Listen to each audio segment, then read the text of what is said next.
Kayaking at sandboarding sa Ilocos Norte at surfing sa Siargao Island, ilan lamang yan sa to-do list ng karamihan ngayong summer. Pero ang ilan, ginagamit ang kanilang bakasyon para mag-aral ng self-defense. Narito ang report. Kung summer lang din naman ang pag-uusapan, ang unang hinahanap-hanap ang hampas ng alon ng dagat.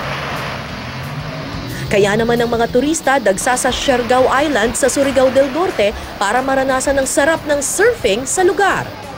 Kung ika'y baguhan, huwag mag-alala dahil kaliwat kanan naman ang surfing lessons. Bagamat may mga bansang nag-issue ng travel advisory sa ilang bahagi ng bansa, di natitinag ang mga bakasyonista mula sa iba't ibang sulok ng daigdig para dayuhin ang Siargao na itinuturing na ika-8 sa pinakamagandang surfing sites sa buong mundo, ayon sa isang travel website. We are now augmenting additional PNP personnel from the provincial office and even from the regional office. Pinaghalong safari adventure at summer swim naman ang tampok sa isang resort sa Ginubatan, Albay. Sa tarangkahan pa lang ng resort, mga hayop na ang sasalubong sa mga bisita. 100 piso ang entrance fee sa resort at 1 to sawa nang ma-enjoy ang mga pasilidad dito.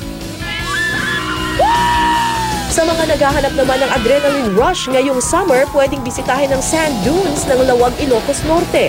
Swak sa mga thrill seeker ang sandboarding at ang pag-arangkada ng 4x4 off-road adventure. Lawag City is a little bit hot, but it's very fun. 2,500 pesos ang bayad sa upa ng 4x4. Kasama na rin dito ang sandboarding. Kung hanap mo naman ay water adventure, patok na pasyalan ang Bislac River sa bayan ng Vintar sa Ilocos Norte pa rin. Bata man o matanda, pwedeng sumabak sa kayaking. 50 pesos ang bayad para rito sa loob ng 30 minuto. Sa mga trip lang ay mag-chill, may mga paupahang kubo sa kilid ng ilog. Kung ang iba gustong mamasyal ngayong summer, ang ilang kabataan naman sa San Fernando City sa La Union ginugugol ang kanilang bakasyon sa pag-aaral ng karate. Karamihan sa mga estudyante, edad 10 hanggang 14 anyos na kababaihan.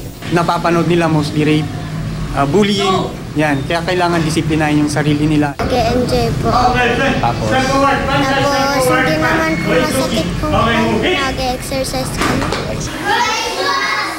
Aikido naman ang pinagkakaabalahan ng mga kabataang ito sa Iligan City sa Northern Mindanao. Hindi lang daw self-defense ang habol ng mga nag-enroll, kundi disiplina rin sa sarili.